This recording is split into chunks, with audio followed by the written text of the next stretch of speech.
সুপ্রিয় দর্শক, আপনারা যে যেখানে আছেন সকলকে প্রীতি ও শুভেচ্ছা জানিয়ে নিউ ইয়র্ক থেকে রতন তালুকদার লাইভ শুরু করছি।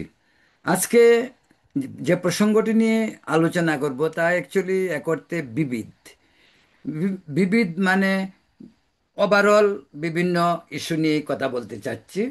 তো আমি আপনাদের কাছে আজকে একটা প্রশ্ন রাখতে চাই। প্রথমত, সেই প্রশ্নটা হলো, শেখ হাসিনার ভারতে যাওয়ার আগে, অর্থাৎ 5 তারিখে দেশ ছাড়ার আগে দেশের যেমন ছবিটি ছিল, আজকে 13 মাস পর দেশের ছবিটি আপনাদের কাছে কেমন লাগে? আমি যতটুকু বুঝতে পারি সেটা হলো যে, এখন কি আমাদের কাছে একটু মনে হয় না যে সিনারিও আমরা আমাদের চোখে পড়ে, দেশের যে ছবিটি আমাদের চোখে পড়ে, সেটা একটু উল্টো রাস্তা হাঁটছি বলে আমাদের মনে হয় না? মনে হয় না দেশটা একটি মিনি পাকিস্তান পাকিস্তান ভাব? সেটা কি আপনারা অনুভব করতে পারেন? প্রশ্নটি এই কারণেই করলাম, সেটা হলো 5 আগস্টে শেখ হাসিনা চলে গেলেন দেশে। তথাকথিত ছাত্র গণ অভ্যুত্থান হলো। কি ছিল ছাত্রদের দাবি? কোটা, সংস্কার, এসব এ নিয়ে আন্দোলন কিন্তু বহুত আগের থেকেই হচ্ছে। শাহবাগে সে আন্দোলন হয়েছে, বিভিন্ন জায়গাতেই দেশে আন্দোলন হয়েছে। বিশেষ করে আমাদের প্রাচ্যের অক্সফোর্ড বলে খ্যাত ঐতিহাসিক ঢাকা বিশ্ববিদ্যালয়ের যে অঙ্গন, সেই অঙ্গন সবসময় মুখরিত ছিল। বিএনপি বারবার গত 14 বছর আন্দোলন করেছে। সফলতা হয়তো বিএনপির গড়ে আসেনি, কিন্তু বিএনপি জনমনে একটি স্থান করে নিয়েছিল। সরকারের অনিয়ম, দুর্নীতি, অন্যায়, অবিচার, খুন, গুম, এই সব কিছুকে সামনে এনে বিএনপি যে ধরনের আন্দোলন করেছে, জনমনকে সেই আন্দোলনের যে স্পৃহা, সেটি জনমনে গেঁথে দেওয়ার যে কাজটি, সেই কাজটি কিন্তু বিএনপি ঠিকমতো করেছে। হয়তো বিএনপি আন্দোলন করেছে, ফসল উঠেছে অন্যদের ঘরে। আমাদের দেশের বিভিন্ন জন, যখন আপনারা টেলিভিশনে দেখবেন, বিভিন্ন লোকজন তারাও টকশোতে এটা বলে যে আন্দোলন করেছিল বিএনপি, কিন্তু প্রকৃত অর্থে আন্দোলনের ফসল বিএনপির ঘরে না উঠে উঠেছে তথাকথিত ছাত্রদের হাতে। এবং এই ছাত্ররা কিন্তু ছাত্র নেতাও ছিল না। তারা বিভিন্ন সংগঠনে, এমনকি ছাত্রলীগের ভিতর, আওয়ামী লীগের ভিতর তারা ঢুকে বসেছিল। তা আন্দোলনটি একটি প্রক্রিয়া হয়েছে। কেন বলছি যে দেশটি এখন দেখতে পাকিস্তানের মতো লাগে? সেটা আমি অল্প কথায় আপনাদেরকে বলতে চাই। সেটা হলো যে, আপনি যদি লক্ষ্য করেন, এই বিজ্ঞান ও প্রযুক্তির যুগে একবিংশ শতাব্দীর কোয়ার্টার সেঞ্চুরি কিন্তু চলে গেছে। প্রগতির ধারা কিন্তু সবসময় সামনের দিকে যায়, ইতিহাস সামনের দিকে এগোয়, ইতিহাস পিছনে তৈরি হয়, তারপর আমরা ইতিহাসে ফিরে তাকাই। সেটাই নিয়ম। কিন্তু এই আন্দোলনের পর ইতিহাসের চাকা উল্টো দিকে যাচ্ছে। কেন উল্টো দিকে যাচ্ছে? রাজনৈতিক কারণ। আমাদের দেশের রাজনৈতিক উলটপালট কিন্তু একাধিকবার হয়েছে 54 বছরে। 71-এর স্বাধীনতার পর জাতির জনক বঙ্গবন্ধু শেখ মুজিবুর রহমানকে 15ই আগস্ট নির্মমভাবে কতিপয় বিভ্রান্তিকারী, ষড়যন্ত্রকারী সেনাবাহিনীর একাংশের ষড়যন্ত্রে বঙ্গবন্ধুকে হত্যা করা হয় এবং আওয়ামী লীগ সরকারকে উৎখাত করা হয়। তারপর থেকে দেশটি যেভাবে উল্টো দিকে যাওয়া শুরু করেছিল, সেই সময়টুকু পর্যন্ত এখনকার সময়ের সঙ্গে তুলনা হয় না। তখন আওয়ামী লীগ পালিয়েছিল। আস্তে আস্তে জিয়াউর রহমান প্রথম ক্ষমতায় আসলেন, খন্দকার মোশতাক তিনি চলে গেলেন, 7ই নভেম্বর বিপ্লব হলো, সে অনেক ইতিহাস। তারপর জিয়াউর রহমান আসলো। কিন্তু জিয়াউর রহমান এসেও কিন্তু দেশটিকে পাকিস্তান বানায়নি। জিয়াউর রহমান জামাতকে পুনর্বাসন করেছিলেন, কিন্তু দেশটিকে কিন্তু পাকিস্তান বানাননি। পর্যায়ক্রমে জিয়াকে মর্মান্তিকভাবে হত্যা করার পর এরশাদ আসলেন। যেভাবেই আসুক, জিয়াকে কে মেরেছে সেই প্রশ্নও এখন যায় না, কিন্তু এরশাদ এসে দেশের উন্নয়নে কাজ করেছেন, দেশের স্বাধীনতা, সার্বভৌমত্ব, সংবিধান সংরক্ষণ করেছেন, সেনাবাহিনীকে একটি দেশপ্রেমিক, দেশের জন্য উপযোগী একটি সেনাবাহিনী গড়ে তোলার জন্য তিনি চেষ্টা করেছেন। সেভাবেই তো চলছিল। তারপর এরশাদের পতন, একটি ছাত্র গণ অভ্যুত্থানই হয়েছে, কিন্তু কিন্তু সেই ছাত্র নেতারা কিন্তু আজকের ছাত্র নেতাদের মতো পকেট বোঝাই করার জন্য দলে পদ পদবি, মন্ত্রী মিনিস্টার হননি, বা দলের নেতৃবৃন্দ হোক আওয়ামী লীগ হোক বিএনপি, তারাও কিন্তু সেটা করেনি। বিএনপি ক্ষমতায় আসলো একটি ঐতিহাসিক নির্বাচনের পর, সেটা 91 সালে। বিএনপিও কিন্তু তার ছাত্র নেতাদেরকে দলে মন্ত্রীও বানায়নি, এমপিও বানায়নি। তারা কিন্তু শিক্ষাঙ্গনে আন্দোলন শুরু করেছিল। আন্দোলন শেষ হলো, এরশাদের পতন হলো, দেশে নির্বাচন হলো, বিএনপি পাশ করলো, বিএনপি সরকার গঠন করলো, আওয়ামী লীগ বিরোধী দলে চলে গেল।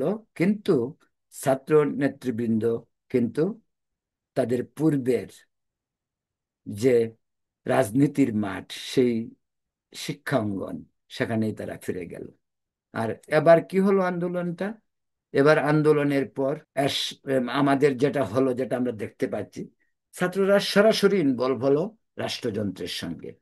তাকে ইনভলভ হলো না, তাদেরকে ইনভলভ করানো হলো। সেটা আমাদের অন্তর্বর্তীকালীন সরকারের যে প্রধান, নোবেল বিজয়ী, আন্তর্জাতিক খ্যাতিসম্পন্ন একজন বাংলাদেশী, তিনি তাদেরকে এনে প্রশাসন থেকে শুরু করে সর্বত্রই জায়গা করে দিলেন। এবং তিনি নিজে বললেনও যে দেশটি তোমরা মুক্ত করেছো, তথাকথিত সকল দ্বিতীয় স্বাধীনতা, অনেক কথাই আমরা শুনতে পারছি, 24-এর বিপ্লব, স্বাধীন বিপ্লবের সনদ, এই সেই অনেক কথা। বিপ্লব তো দেশে বহুবার হয়েছে। 90-এ কিসের বিপ্লব হলো? আর সেই বিপ্লবে কিসের সনদ ছিল? তিন জোটের একটি রূপরেখা ছিল। সেই রূপরেখা কতটুকু বাস্তবায়ন হয়েছে সেটা প্রশ্নের কথা।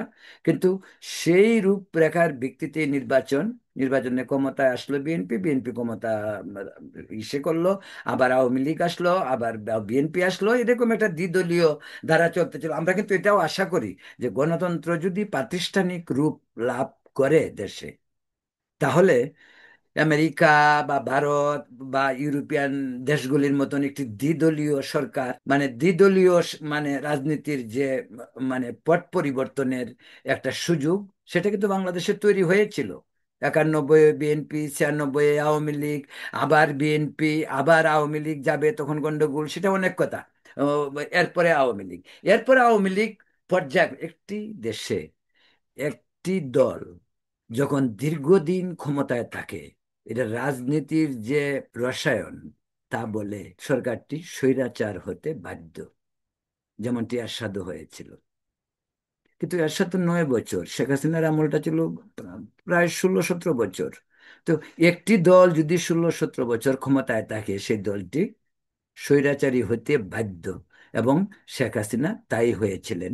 তাকে ফ্যাসিস্ট বলা হয়, যাই কিছু বলা হয়, যে নামেই আপনি তাকে ডাকুন, শেখ হাসিনার আমলে মানুষ অতিষ্ঠ হয়ে উঠেছিল, এমনকি তার দলের লোকজনও। কিছু কিছু সুশীল সমাজ, ডান বাম সব দলই শেখ হাসিনার পতনটা চেয়েছিল। এটার একটা মাত্র কারণ, শেখ হাসিনার আমলে অভূতপূর্ব ইসে উন্নয়ন হয়েছে দেশে, নো ডাউট। তারপরেও তিনি অজনপ্রিয় হয়ে ওঠার কারণটা হলো বিএনপির লাগাতার আন্দোলন, বিরোধিতা, শেখ হাসিনা প্রশাসনের বিভিন্ন অনিয়ম, পুকুর চুরি, সাগর চুরি, যত ধরনের চুরি, সব চুরি হয়েছে। শেখ হাসিনা উন্নয়ন করেছে, পাশাপাশি সিন্ডিকেটের মাধ্যমে পুরা দেশটিকে একটি জিম্মি করে রেখেছিল। মানুষের বাক স্বাধীনতা, খুন, ঘুম, কথা না বলতে দেওয়া, এই যে অবস্থা থেকে মানুষ মুক্তি চেয়েছিল বলেই সকলেই 24-এর ছাত্র গণ আন্দোলনকে সমর্থন দিয়েছিল, দল মত, মত পথ, ধর্ম, বর্ণ নির্বিশেষে। ছবিটা কি দেখলাম আমরা? 5 তারিখের পরে উৎসাহ, অনেক অঘটন ঘটেছে, গণভবন লুট হয়েছে, 32 নম্বরে আগুন লেগেছে, অনেক কিছুই হয়েছে।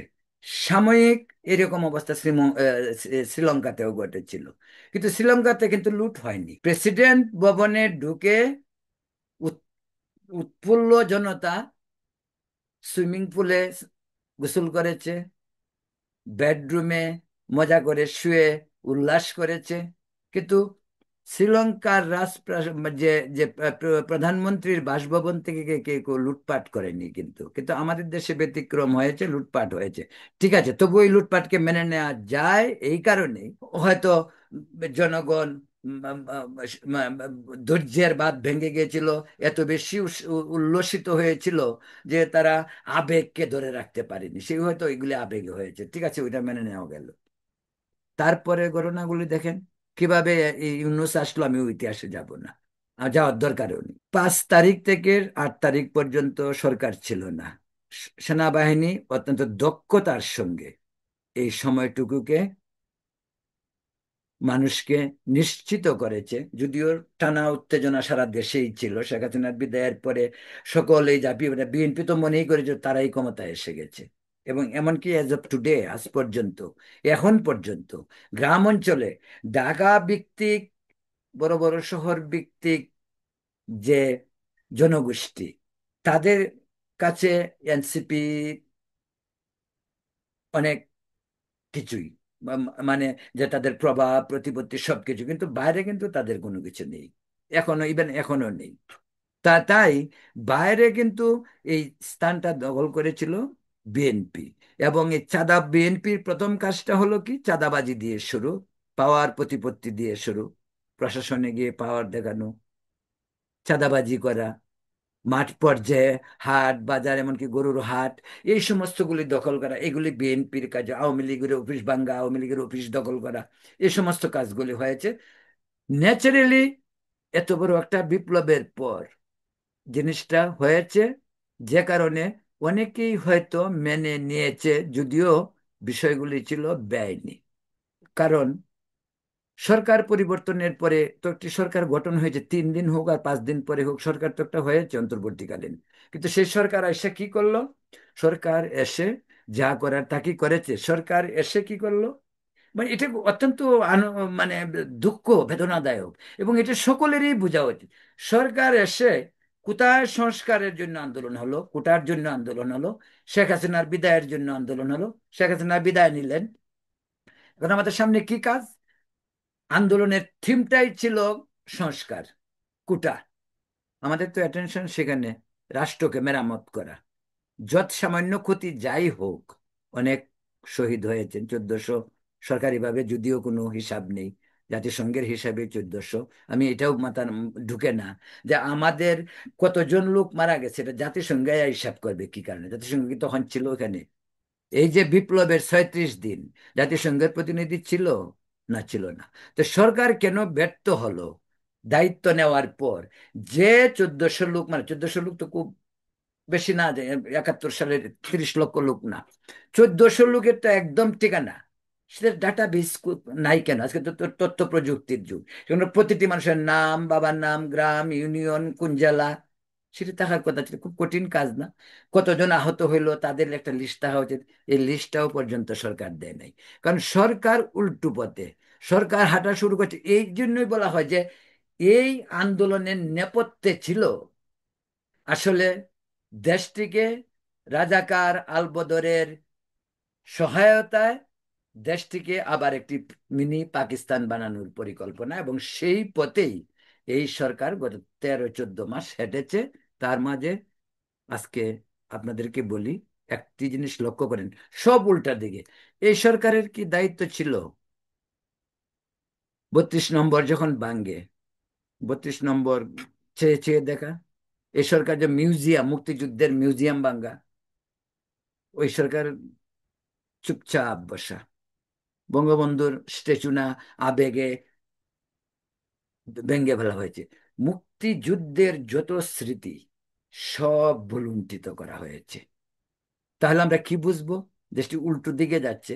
যে আর কারা করতেছে? মুক্তিযুদ্ধের বিপক্ষের শক্তি। তো মুক্তিযুদ্ধের বিপক্ষের শক্তি তো পুরা জাতি নয়। মুক্তিযুদ্ধের বিপক্ষ শক্তি ছিল রাজাকার, আলবদর, আলসামস, তারা। এমনকি এই যে ইসলামিক দলগুলি, আপনি সব ইসলামিক দলকে বলবেন যে তারা মুক্তিযুদ্ধের বিরোধী? নো।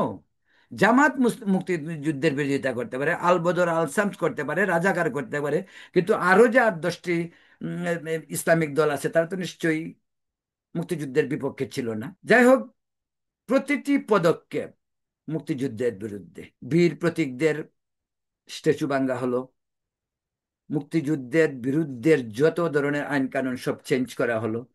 বলুন তো, টাকা থেকে আমাদের যে মুদ্রা, সেই মুদ্রা থেকে বঙ্গবন্ধুর নাম মুছে ফেলা কি আন্দোলনের এজেন্ডায় ছিল? এটা কি অন্তর্বর্তীকালীন সরকারের কাজ? অন্তর্বর্তী সরকারের কাজটা কি? যত সামান্য যতটুকু সম্ভব তারা যে লিস্ট সংস্কারের দিয়েছে, আজ পর্যন্ত কিছু কিছু হয় নাই, কিন্তু কে সেই লিস্টও তো আমাদের, সেটা তো দরকার ছিল না আমাদের। আমাদের দরকার ছিল একটি গ্রহণযোগ্য, অবাধ, সুষ্ঠু নির্বাচন। যে নির্বাচনকে শেখ হাসিনা সরকার কবর দিয়েছিল, সেই নির্বাচনকে আবার সতেজ করে তোলা ছিল এই সরকারের কাজ। আপনাদেরকে একটি কথা বলি, তত্ত্বাবধায়ক সরকার এর আগে আমাদের দেশে তিনবার 90 দিনের মাথায় নির্বাচন করেছে, করে ক্ষমতা হস্তান্তর করে চলে গেছে।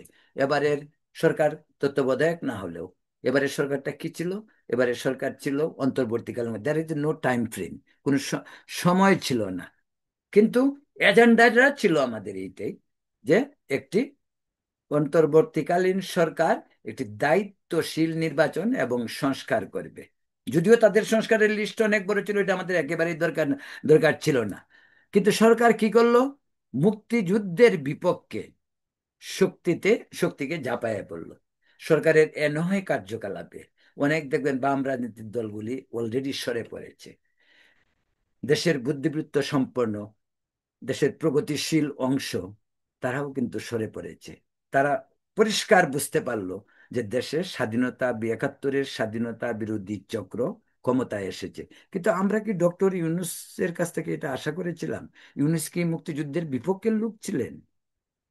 আজকে ইউনূস আমলে যত ঘটনা ঘটছে, একটা রিকশাওয়ালা পর্যন্ত বলবে যে ইউনূস এন্টি আওয়ামী লীগ তিনি হইতেই পারে। আওয়ামী লীগে ওনার প্রতি যে খুব ভালো ইসে ট্রিট করেছেন, ওনাকে খুব ভালোভাবে ইসে করেছে, তাও নয়। কিন্তু তাই বলে ওনার ব্যক্তিগত আক্রোশ আওয়ামী লীগের প্রতি থাকতে পারে, শেখ হাসিনার প্রতি থাকতে পারে, কিন্তু জাতিকে তিনি ভিন্ন পথে নিয়ে যাবেন, সেটা তো জাতি আশা করতে পারে না। আর উনার মতন উনি শান্তিতে কিন্তু নোবেল পেয়েছেন। শান্তিতে নোবেল কারা পায়? যারা প্রগতিশীল, মুক্তমনা এবং জ্ঞানী গুণী, বিভিন্ন কর্মকাণ্ডে, অতীতের বিভিন্ন কর্মকাণ্ডে যিনি মানুষকে সাহায্য, সহযোগিতা, শান্তির জন্য পরিবেশ তৈরি করেছে। ডক্টর ইউনূসের কিন্তু এই ধরনের কোনো রেকর্ড বাংলাদেশে নেই, কারণ তিনি তো বাংলাদেশে ছিলেনই না। তার জীবনের সিংহভাগ তিনি বাইরে বাইরেই কাটিয়েছেন। তো ধরা যাক, তারপরেও তিনি নোবেল পেয়েছেন, এবং আমরা খুব গর্ববোধ করি, আমরা প্রাউড ফিল করি এই কারণে যে অন্তত বাংলাদেশের একজন জ্ঞানী ব্যক্তি নোবেল পেয়েছিলেন। যদিও নোবেলটা যদি তিনি ইকোনমিক্সে, অর্থনীতিতে পাইতেন তাহলে ভালো হইতো, কিন্তু তিনি অর্থনীতিতে পান নাই। তারা হয়তো অর্থনীতিতে পাওয়ার মতো যোগ্য ব্যক্তি তাকে মনে করেন নাই, কারণ পৃথিবীতে তার মতন অর্থনীতিবিদ কয়েক কোটি হয়তো আছে। 800 কোটি লোকের মাঝে হয়তো কয়েক কোটি লোকও পাওয়া যাইতে পারে যে অর্থনীতিতে এমএ পাশ করে, পিএইচডি করে বিভিন্ন ইউনিভার্সিটিতে বিভিন্ন দেশে অধ্যাপনা করছেন, প্রফেসর হয়েছেন। তো সেই প্রসঙ্গে আমি যাচ্ছি না, কিন্তু আমি যাচ্ছি দেশের এই ছবিটা কি আমরা দেখতে চেয়েছিলাম ডক্টর ইউনূসের কাছে? প্রথম থেকেই তিনি জামাতকে প্রাধান্য দিচ্ছেন। একটা মিটিং ডাকতে হলে জামাতকে ডাকছেন। বিএনপিকে আড়াল করারও চেষ্টা তিনি প্রথম 6-7 মাস কিন্তু করেছেন, ক্ষমতায় দীর্ঘদিন থাকার জন্য। কিন্তু যখন তিনি টের পেলেন সম্প্রতি যে ক্ষমতায় বিএনপিকে মাইনাস করে থাকা হয়তো কঠিন হবে, তখন তিনি আবার বিএনপির সঙ্গে তলে তলে একটি যোগাযোগ শুরু করেন, এবং খুদ একেবারে ঢাকা থেকে উড়ে গিয়ে লন্ডনে বিএনপির যে রাজনৈতিক আশ্রয়প্রাপ্ত লন্ডনে যে নেতা, তার সঙ্গে গিয়ে তিনি দেখা করলেন। প্রিয় দর্শকদের বলছিলাম যে কাজটা কি ছিল, কাজটা কি আমরা আমরা আমরা মুক্তিযুদ্ধের বিপক্ষে করব? আওয়ামী লীগের কে 1 কোটি লোক দুষ করেছে। আওয়ামী লীগের শেখ হাসিনা দুষ করতে পারে। শেখ হাসিনা সারাউন্ডিং শেখ হাসিনা যে যে সিন্ডিকেট, তারা দোষ করছে, চুরি করছে। 300 এমপি ছিল, হয়তো 70 জন মন্ত্রী ছিল, বিভিন্ন মন্ত্রী পদমর্যাদায় বিভিন্ন লোক ছিল, তারা করে চুরি করেছে। তার মধ্যে আওয়ামী লীগের কোথায় একজনের বাড়ি ঠাকুরগা, ঠাকুরগাঁয় একজন আওয়ামী লীগ করে, সে কি চুরি করছিল বা সে কি ষড়যন্ত্রের সঙ্গে লিপ্ত ছিল? ন। আমি এক্সাম্পলের উদাহরণস্বরূপ বললাম। তো সমস্ত আওয়ামী লীগ গড়ে গড়ে ফ্যাসিস্ট হয়ে গেছে। আওয়ামী লীগ ধরে ধরে মারো, আওয়ামী লীগ ধরে ধরে পিঠাও, আওয়ামী লীগকে নিষিদ্ধ করা, ছাত্রলীগকে নিষিদ্ধ করা হয়েছে, আওয়ামী লীগের কার্যক্রম স্থগিত করা হয়েছে। কেন? একজন মানুষের কি আওয়ামী লীগ করার অধিকার নেই? দলের নেত্রী চলে গেছেন, দল ক্ষমতাচ্যুত হলো, তাই বলে কি আর দল থাকবে না? জামাতকেও তো জিয়াউর রহমান প্রতিষ্ঠিত করলেন। এই জামাতের সঙ্গে তো বিএনপি মিটিং সে করলো, কোয়ালিশন করলো, করে গভর্নমেন্টও করলো। জামাতে ঢুকে বিএনপি দিতে হলো, তাদেরকে 20টা সিট দিতে হলো। এই জামাতের সঙ্গে শেখ হাসিনা সরকারের তো ইসে হলো, ধরম মরম হলো। শেখ হাসিনার ছবি কি নিজামের সাথে নেই, গোলাম আজমের সাথে নেই? শেখ হাসিনার সঙ্গে একসঙ্গে আন্দোলন করে 96-এ শেখ হাসিনা ক্ষমতায় আসেনি? তো আওয়ামী লীগ, শেখ হাসিনা সরকার ভুল করতে পারে, সেই জন্য আওয়ামী লীগকে কেন, আওয়ামী লীগকে সেটা করতে হবে, মানে কার্যক্রম নিষিদ্ধ করা, একটা এত বড় একটি দল হিসাবে আওয়ামী লীগকে আওয়ামী লীগের কাজ করতে দেওয়া উচিত কি উচিত নয়? এখন ধরা যাক দেশে নির্বাচন হবে, আপনি দেশের নির্বাচনে আওয়ামী লীগকে দিবেন না। আওয়ামী লীগকে যদি না দেন, তাহলে কি হইতে পারে? আন্তর্জাতিক সম্প্রদায় বলবে না? তারা তো বলবে দেশের মানুষ আওয়ামী লীগের 33% ভোট কোথায় যাবে? আওয়ামী লীগের ভোট এবং বিএনপির ভোট প্রায় সমসাময়িক। তো এই আওয়ামী লীগের ভোটগুলি কোথায় যাবে? এরা কি ভোট দিবে না? এখন যদি ধরা যায় নির্বাচন হলো, আওয়ামী লীগের 33% ভোট ধরা যাক আছে, তারা তারা বললো যে আমরা ভোট দিব না, তারা ভোট থেকে যাবে না। তখন এই বিষয়টা কি আন্তর্জাতিক সম্প্রদায়ের দৃষ্টি আকর্ষণ করবে না? আবার তারা ভোট দিবেই না কেন? এখন এই প্রসঙ্গটা তো ধরেন ভোটের কথা বললাম। তারপরে এখন আসেন ধর্মীয় সংখ্যালঘুদের ব্যাপারটা। শেখ হাসিনার পতনের পর ধর্মীয় সংখ্যালঘুদের উপর যে পরিমাণ সারা বাংলাদেশে নিপীড়ন, নির্যাতন, মন্দির ভাঙ্গা, ধর্ষণ এগুলি হয়েছে, এটি তাদের উপরে হওয়ার দরকার ছিল। শেখ হাসিনার পতন হলো, হিন্দু সম্প্রদায়, বুদ্ধ সম্প্রদায়, খ্রিস্টান সম্প্রদায় কি করেছে? তারা নিশ্চয়ই কিছু তাদের তাদের ইয়েটা কি, তাদের কি অপরাধ? তারা আওয়ামী লীগ সমর্থন করত, তাদের কি অপরাধ যে তারা ইসেতে নৌকা মার্কায় ভোট দিয়েছে সেই জন্য? তো এই সমস্ত বিষয়গুলি কি ডক্টর ইউনূসের মতন একজন শিক্ষিত লোক তিনি কি বুঝেন না? এটা তো উনার উনার বুঝার কথা, তো যে উনি তো এটি বুঝতে পারতেন, বোঝার কথা। এবং তিনি আবার ঢাকেশ্বরী মন্দিরে গেলেন, গিয়ে বললেন আমি আছি, আমি সবকিছু করে ফেলতেছি, আমি আপনারা আপনার এটা আপনাদের দেশ, আপনারা এই দেশে থাকবেন, আপনারা সবকিছু করবেন। এই যে ধান্দাবাজি কিন্তু বিগিনিং থেকে শুরু, এই যে আজকে কিন্তু টোটালি ব্যর্থ এই সরকার। আপনারা কি মনে করেন যে সরকার নির্বাচন দিবে? এই সরকার একটি সুষ্ঠু নির্বাচন দিতে পারবে না। আর নির্বাচন দিলেও সেই নির্বাচনকে তারা কন্ট্রোল করতে পারবে না।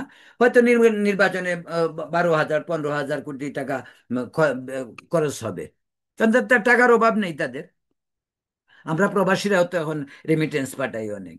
এই যে বিদেশ থেকে হায়ার করে কতগুলি ধান্দাবাজকে নেওয়া হয়েছে ইসের জন্য, সংস্কারের জন্য। এরা কি সংস্কার করছে আজ পর্যন্ত? বলুন তো আজ পর্যন্ত কি সংস্কার তারা করছে? সংবিধান চেঞ্জ করে ফেলতে হবে। এই যে আমাদের আলী রিয়াজ, এই যে আরেক হুজুর, সেই হুজুরে বলছে এই সংবিধান দেওয়া হবে না। তো ওই পণ্ডিত সংবিধান লিখবে? বা একটা লোক আইনের নিয়েই পড়াশোনা করে নাই, পড়াশোনা করছে ঢাকা বিশ্ববিদ্যালয়ের সাংবাদিকতা নিয়ে। এই ধান্দাবাজ বাটপার আলী রিয়াজ, সে বলে সংবিধান চেঞ্জ করবে। কিন্তু সংবিধান চেঞ্জ, বিএনপি তো একটি গাগু রাজনৈতিক দল। গাগু শব্দটা তো আপনারা নিশ্চয়ই বুঝেন যে গাগু বিএনপি কি বুঝে না সংবিধানটা কি, বিএনপি বুঝে না যে স্বাধীনতা কি।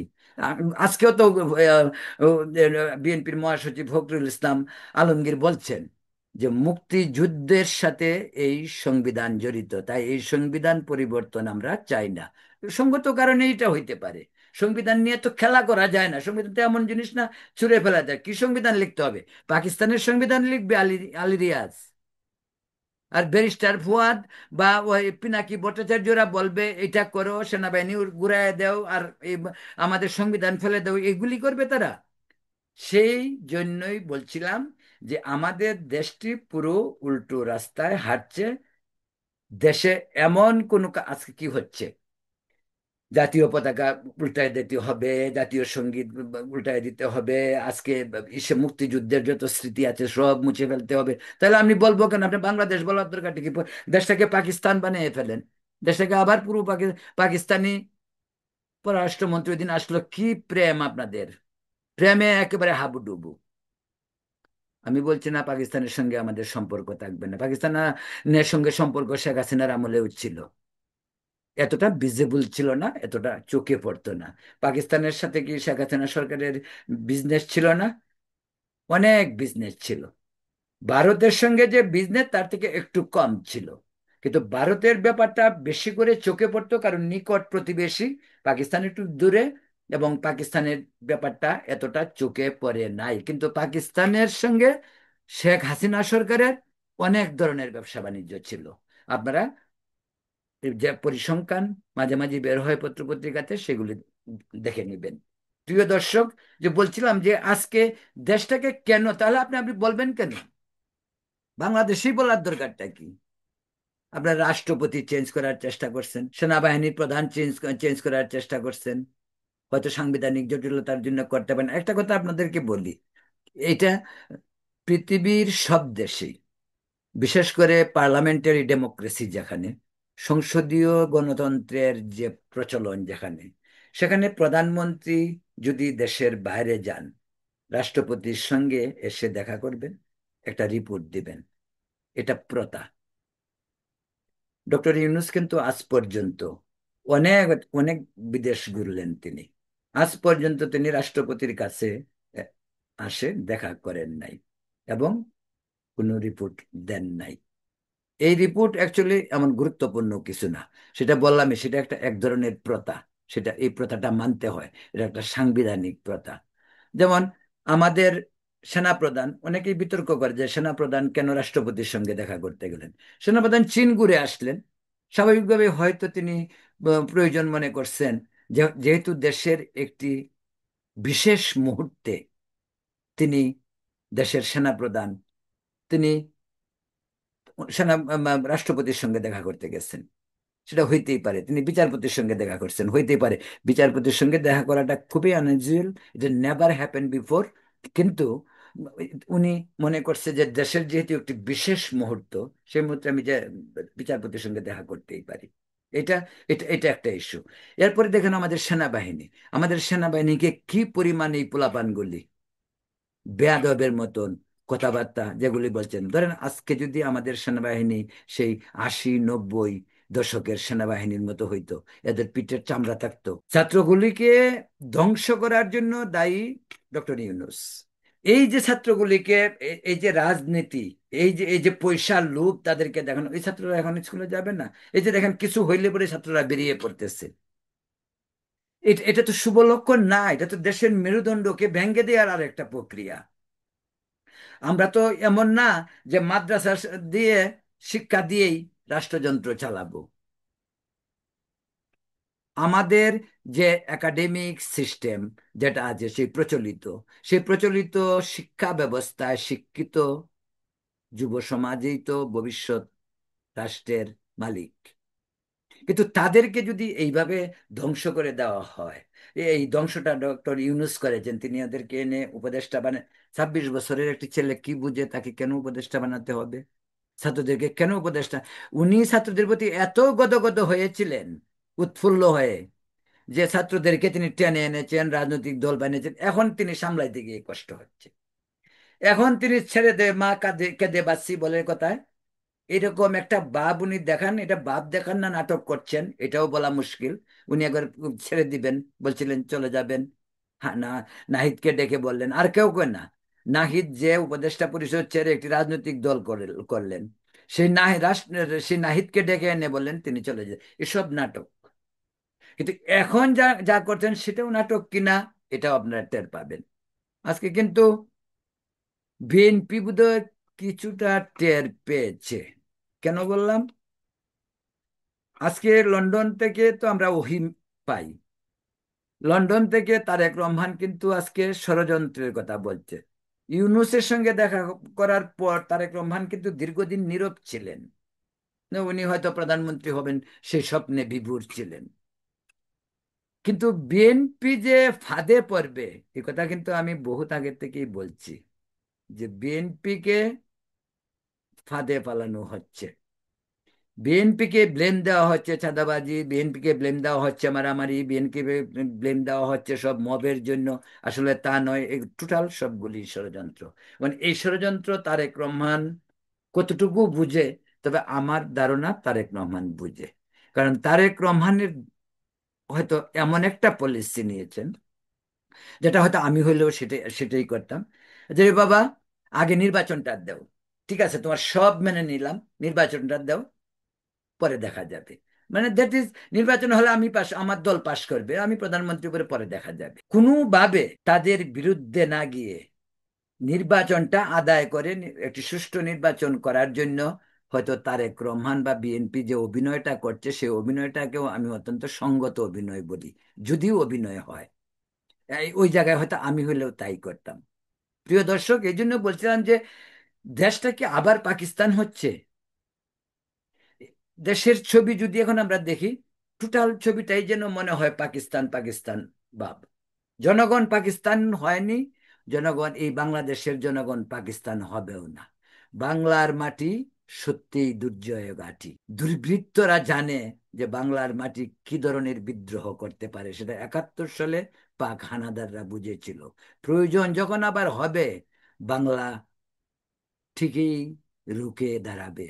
বাংলাদেশ রুখে দাঁড়াবে। ষড়যন্ত্র যতই হোক, একটি মেটিকুলাস ডিজাইনের মাধ্যমে একটি আন্দোলন করে শেখ হাসিনাকে তাড়ানো গেছে।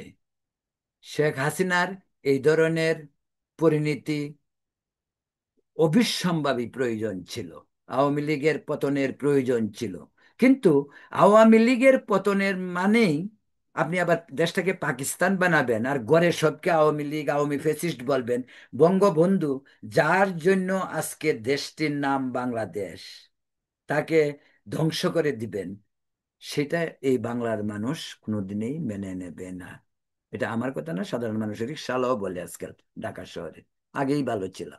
রিক্সাওয়ালা অতি সাধারণ, খেতে খেতে কামারে কাজ করে কৃষক, তারাও বলে যে আগেই আগেই ভালো ছিলাম।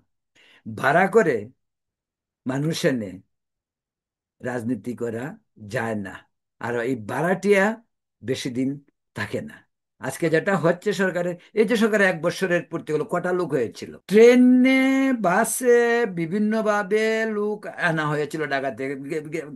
কৃষক খেতে পর্যন্ত কামলা পাইতেছিল না, সে কামলাগুলিকে সবগুলিকে ঢাকা আনা হয়েছিল মিটিং এ, ট্রেনে আর বাসে নিয়ে করে। কারণ তারা ওইখানে ট্রেনে বাসে এসে যদি 1,000 টাকা পায়, তো গ্রামে খেতে খেতে 200 টাকা বা 300 টাকার জন্য কাজ করবে কেন? আমাদের সর্বনাশ তো একদিকে হচ্ছে না, আমাদের সর্বনাশ বিভিন্ন দিকেই হচ্ছে। অর্থনীতি আজকে বিকল। 13 মাসে কোনো বিনিয়োগ হয়েছে দেশে? দেশের যদি এই পরিস্থিতি হয়, এই যদি পাকিস্তান মার্কা হয়, এখানে কেউ বিনিয়োগ করতে আসবে? পাকিস্তানের অবস্থা দেখছেন?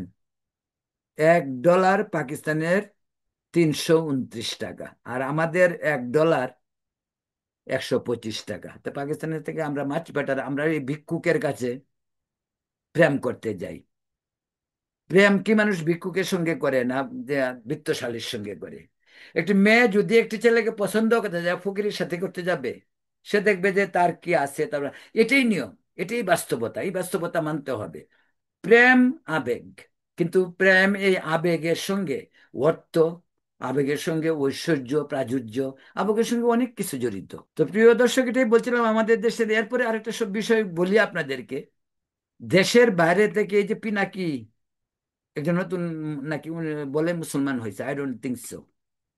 এই বন্ড দেশে ওয়ান্টেড, দেশে চুরি ডাকাতি করছে, মানুষ মারছে, ভারতে পালায় আসছে, তারপর আসছে প্যারিসে। প্যারিস থেকে আমাদেরকে সবক দেয়। আচ্ছা কোন, একটা লোক নিজেই অপরাধী, সেই অপরাধী আমাদেরকে বোঝায় এটা করতে হবে, ওটা করতে হবে, এবং আমাদের সরকার ওই কথাগুলি শুনে। তো এই বাংলাদেশের অবস্থা।